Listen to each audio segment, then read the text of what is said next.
ડભોઈમાં આજરોજ તાલુકા સેવા સદન ખાતે અર્બન ઈ ધારા કેન્દ્ર લોકસેવા માટે ખુલ્લું મૂકવામાં આવ્યું હતું।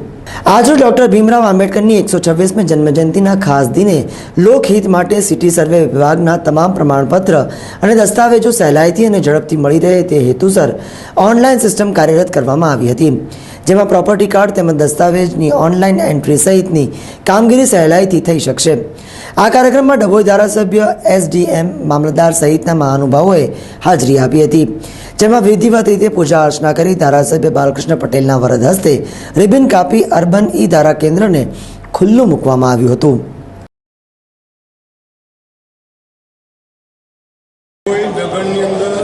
सिटी सर्वे અને ડભોઈના તાલુકાના ગ્રામ્ય વિસ્તારની અંદર સિટી સર્વેની મુશ્કેલી હતી। ડભોઈ નગરની અંદર સિટી સર્વેનો રેકોર્ડ નષ્ટ થઈ ગયો હતો। આ બાબતથી સરકારશ્રીની અંદર રજૂઆત કરી મુખ્યમંત્રી શ્રી વિજયભાઈ રૂપાણી સાહેબના સાનિધ્યમાં અને આદરણીય નાયબ મુખ્યમંત્રી શ્રી નીતિનભાઈ પટેલના આ વિકસતા ગુજરાતની અંદર ગતિશીલ ગુજરાત અને સંવેદનશીલ સરકારના કાર્યક્રમના એક ભાગરૂપે આજે સેવા સદનની અંદર અર્બન ઈ ધારા તરીકે આજે એક નવી ઓફિસની શુભ શરૂઆત કરી છે।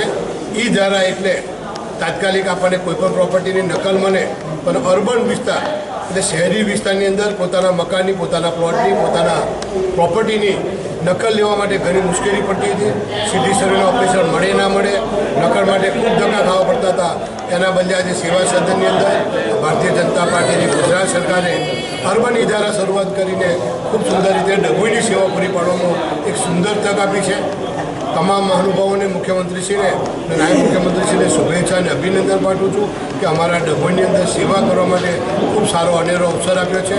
અને ઈ ધારાનું ઓપનિંગ કરી અને દરેક પ્રજાજનોનું આ કાર્ય કરવા માટે શુભેચ્છા અને અભિનંદન પાઠવું છું। ડૉક્ટર બાબા સાહેબની આંબેડકર જયંતિ નિમિત્તે જે સમાજના સુધારક હતા, એમના જન્મ નિમિત્તે જેમણે સમરસતા દિવસ ઘોષિત કર્યો, એના નિમિત્તે આજે આખા રાજ્યમાં, તમામ જિલ્લામાં અને તમામ તાલુકામાં અર્બન ઈ ધારાનો આરંભ થઈ રહ્યો છે। ડભોઈ તાલુકા સેવા સદન ખાતે આપણે અર્બન ઈ ધારાનો એમએલએ શ્રી, અમારો વહીવટીગણ, તમામ કાર્યકરોનું આજે લોકાર્પણ કર્યું છે અને તમામ લોકોએ ખૂબ ઉત્સાહપૂર્વક અહીંયા ભાગ લીધો છે। જેવું આપણું ગ્રામ્ય કક્ષાએ ઈ ધારા હોય છે, જે છેલ્લા 2005થી ચાલુ રહ્યું છે અને ખૂબ જ લોકોને મહત્વપૂર્ણ સાબિત થઈ રહ્યું છે, એવી રીતે અર્બન ઈ ધારા પણ ચાલુ છે, જેમાં શહેરની મિલકતોની તબદીલો, કોઈપણ પ્રકારની વેચાણ છે, વારસાઈ છે, એ હવે ઓનલાઈન જ થશે અને કોઈપણ પ્રોપર્ટી કાર્ડની નકલ એને ફક્ત 5 રૂપિયે ઓનલાઈન એને તાત્કાલિક એને કાઢી આપવામાં આવશે। આપણે ડભોઈમાં 7000થી ઉપર પ્રોપર્ટી કાર્ડ ઓનલાઈન થઈ ગયા છે અને બાકી થઈ રહ્યા છે, એટલે કોઈપણ પ્રકારનું લોકોને કોઈપણ ધક્કા વગર, હેરાનગતિ વગર એને ઓનલાઈન જ હવે બધું તાત્કાલિક ધોરણે મળી જશે અને એનો તાલુકા સેવા સદન ડભોઈ ખાતે આપણું જે ઈ ધારા હતું એની સામે જ અર્બન ઈ ધારાની ઓફિસ છે, જેથી લોકોને ખૂબ ઉપયોગી, સરળ અને ઝડપી એનું નિરાકરણ આવી શકશે।